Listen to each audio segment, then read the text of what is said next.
Jocko Willink is a retired U.S. Navy SEAL who led the most highly decorated Special Operations unit in the Iraq War. He went from being a Navy SEAL's commander to becoming a New York Times best-selling author, top-rated podcast host, and designer of a line of men's denim jeans. And today we're going to learn his best advice on how to strategize.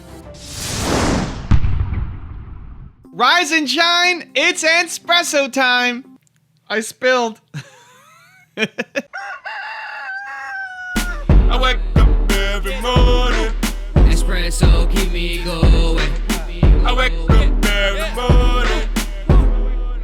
Hey, it's Evan Carmichael, and every morning I bring you a shot of Entspresso to help you believe in yourself more and start your day with confidence. So good morning, I believe in you, and let's do this. Over to you, Jocko Willink. If I'm tired today, if I wake up in the morning, it's 4:30 and I'm like, man, I am wicked tired and I don't feel like doing this today. What I do is I note it down in my head like, okay, you were tired. Then I go do it anyways. And if I'm tired the next day, if the next day I say the same thing, then I'm like, okay, you know what? That's 2 days in a row. Your workout was weak. I'm paying attention. And like, okay, guess what? You need a little downtime. That's the way I do it. I won't accept, like the one thing in the world I'll procrastinate is procrastination. Like if I want to take a day off, it's like, okay. The other thing about this is, you know, this idea of quitting, right? This idea of quitting and never quitting. And people can confuse that. Because if I'm in charge, or if I'm in charge of a squad, and it's like, hey, we're gonna go assault that bunker on the top of the hill. Okay, there's a bunker on top of the hill with a machine gun in it. My squad, we're gonna go assault it. If we charge uphill to an elevated position, I know there's a lot of vets in here, what's gonna happen? Okay, yeah, 2 or 3 of us get killed, like that. You know what? We never quit. Go again. 2 or 3 more guys die. Go again. Everyone's dead. Did I never quit? I never quit. Did I fail my mission? Yes, I did. So you have to keep track of like, what's my long-term goal? My long-term goal isn't to take that machine gun nest, it's to win the war. So if you're doing something on a daily basis and you start feeling casualties, you need to assess yourself and say, you know, you can have a business idea. And I've talked to a bunch of people like this. They got that business idea and their mindset's, I'm never gonna quit. Well then, they're running out of money, not just money for their business, money for their family. And it's like, okay, hey, if you've got it, what adjustments can you make strategically? Because the pattern that you're going right now, if you keep charging up that hill with that business the way you are, everyone dies. If you say, you know what, time for a tactical retreat, time for me to step back, time for me to call up some firepower to come and help drop some bombs on this target, or get some fire support, whatever the case may be. So keep that in mind as well. If you want to level up your life, follow this rule. Don't quit in the moment. If you're feeling frustrated, don't cheat on your diet today. If you're feeling stuck, don't quit on your responsibilities today. If you're feeling tired, don't quit on your workout today. If you're consistently feeling tired, then you need to fix your life. You need to change your schedule. You can change your plan for tomorrow, but don't quit on today just because it got hard. So I've recently started to feel better from breaking my neck 1.5 years ago. I haven't been able to work out. It's caused me a lot of physical pain, and I'm starting to finally feel better. Hooray, that I can actually do stuff. And so I said, okay, this is great. I'm gonna start running. I'm gonna run every day. I'm gonna do my 30 minutes every day, go around the, like, let's go, I'm ready. And so I wake up Monday morning and I'm like, I do my 30 minutes, awesome, shower. Tuesday morning, wake up, do it again. Wednesday morning, wake up, do it again, no problem. And then Thursday, I wake up and my calves are really burning. My legs are burning. They're not used to the level of activity yet. And so this is one of those moments. This is one of those moments where it's more difficult. Monday, Tuesday, Wednesday was a lot easier. Thursday was difficult. It's hard. I don't have the energy. I don't want to hurt myself, but I also don't want to quit. This is where we often give ourselves a break. Right? We give ourselves a break to say, oh, it's okay. You did 3 days in a row. That's way better than what you've done the past 1.5 years. That's awesome. You're starting it. Your body can't handle it. So you should take a break. And then what often happens is the next day you don't get up and do it again.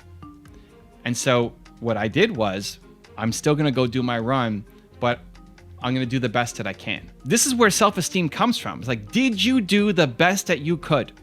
And it doesn't mean you go full out, right? I'm not going to hit the same time that I did Monday, Tuesday, Wednesday. But the answer isn't 0. You don't want to teach yourself that the answer is, I'm not going to show up when it gets difficult.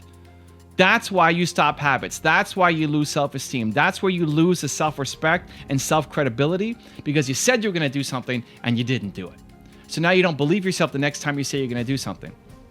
So what I did was I still went and did it, and I walked and ran for half of it, right? Like I ran, and then when my legs got tight, I walked, and then I ran a little bit more, and then I walked. And then the last part, I mostly just walked, which was harder to do than all of my Monday, Tuesday, Wednesday walk. My result was worse, right? It took me longer to do it. I'm sure I didn't get as much health benefits. I'm sure I didn't burn as many calories as I did Monday, Tuesday, Wednesday. It's my worst time, but my effort was higher than Monday, Tuesday, Wednesday, because it was harder to do that. My self-love, my self-congratulations. When I had to pick, when you had that choice, this is the critical moment that happens so often in our lives. You're up against that juncture.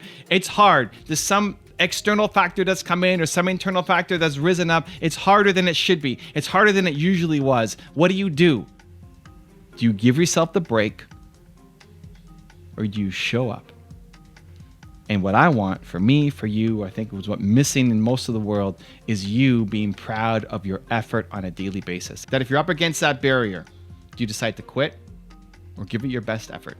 And that's where the next level of your life exists, on showing up when it's hard, when normally you would quit. Now, what I did when I got home was say, I need a better plan going forward. That right now, my body can't handle doing cardio every single day for 30 minutes on that run. So I'm going to do it every other day. But that's my plan for tomorrow, not my plan for right now. This is a big difference. If something is broken, awesome. Tomorrow you're going to change it. Tomorrow you're going to give yourself a break. Tomorrow you're going to take it easy, or tomorrow you're going to change your schedule so that it fits your life better. But not today. You don't get the out today. You said you were going to show up today, you show up today. And then you create your plan for tomorrow or for the next week or for the next month. And so I've adjusted my schedule to do, cardio every 2 days now until I get strong enough to be able to do it every single day. But I still showed up when it counted, when it was hard. And that's where you get the self-love, self-respect, and self-esteem. So how do you do it more practically? I'm going to give you a 3-step process to follow. But first, if you want to have more confidence and self-love, check out my 254 series. They're free.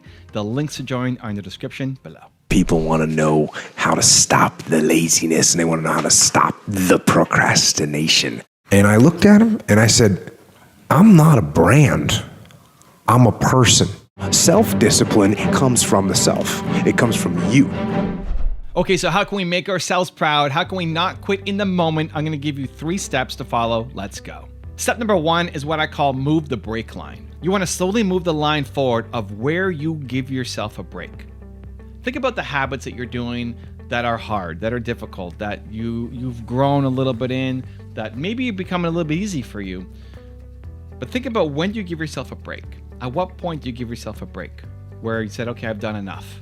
And then just moving that a little bit more slowly, right?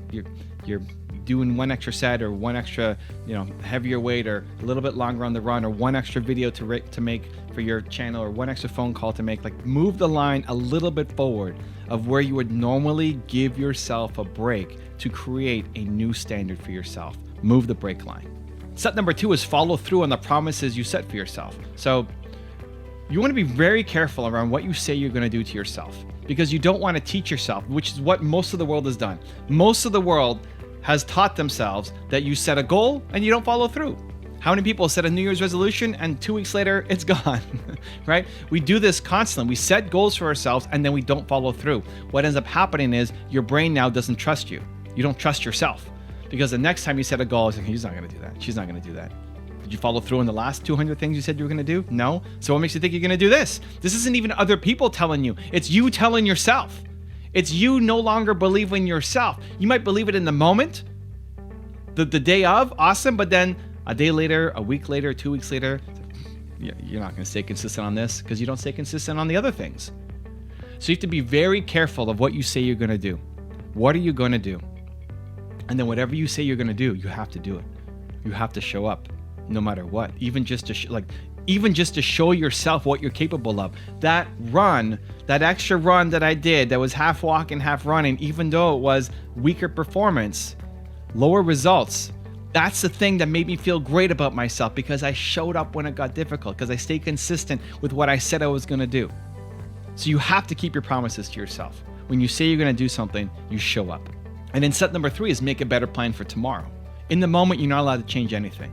You're starving, you're super hungry, you said you're going to do a fast, you do the fast. Unless you're like close to passing out, you're going to do the fast. You stick on it. Being hungry is not a good enough reason. You said you're going to make YouTube videos, now you're super nervous, doesn't count. You have to make the videos. You said you were going to do it. You can make a better plan for tomorrow, but in the moment, you are not allowed to quit on the things that you said you were going to do. So number 1, move the brake line. Number 2, keep the promises you make to yourself. And number 3, make a better plan for tomorrow. Now I've got a really special bonus clip that I think you're gonna enjoy. But before that, it's time for the question of the day. I wanna know, what was your single biggest takeaway from this video? And write down in the comments below what you're gonna do about it this week. When you schedule in what day, what time, and what place you're going to take action, you have a 91% chance of following through, versus just a 35% chance if you got motivated but then never actually had a plan. And when you share your plan publicly and have some accountability, your chances of following through go up even higher. So in the comments below, write down your single biggest takeaway and your plan of action this week so I can celebrate you. Speaking of making that list, accepting where you're at so that you can address it. In the book, you talk about like what the things are that you're going to be doing. You're going to be putting the list together. Mm-hmm. How do people go about using, I don't know if it's the accountability mirror, how do they go about addressing each of those issues? Okay, so let's say the first one is, you're not the smartest person in school. I had that issue. So my big thing was how I addressed that problem was I had to sit down. Each thing that is wrong with you has to be a focal point. You can't look at this gigantic list and say, I got to change all this. My God, this is crazy. No. You take off the first one. I want to be smarter. For me, that was my thing. I have to become more intelligent. I have such a severe learning disability. I mean, I can't retain. I had to now get that one thing and then strategize in that one problem. How can I do this? I'm not going to learn like you. I'm not going to learn like anybody else. How am I going to figure this out? So I then figured out, okay, where are my strengths here? Where are my weaknesses in learning? All right, man, how am I going to do this? And I figured out a way to do it by just strategizing. So how I learn to this day, if I have a big manual to study, I will have to get a bunch of spiral notebooks from the daggone store. And each page, I have to write each page out, maybe 10 times. So there was a 1,000-page dive manual that I got 18 months before I went to dive school. Most people, I'm not smart, I'm gonna go see if I can pass this test. I realized, hang on a second, I'm not smart. How can I get past this? How can I get through this obstacle? I need to acquire this book 18 months in advance because it could take me 18 months to write down each page over and over again to then put it to memory. So when the question came up, I had written that question so many times down on paper that I can recall, okay, page 71 was where I remember seeing this, and I can recall it that way. And that's how I did it. So you got to strategize on each problem you have in life. Slowly break down that problem. Don't think about all the problems you have, just one at a time. And before you know it, you fix all these problems, but you cannot focus on all of them. Just on the one thing at a time. If you want to change your life in 30 days for free, check out the program right here below me. Or if you want to know how Jocko Willink leads and does not manipulate people, check out the video right there next to me. I think you'll enjoy them. Continue to believe. I'll see you there.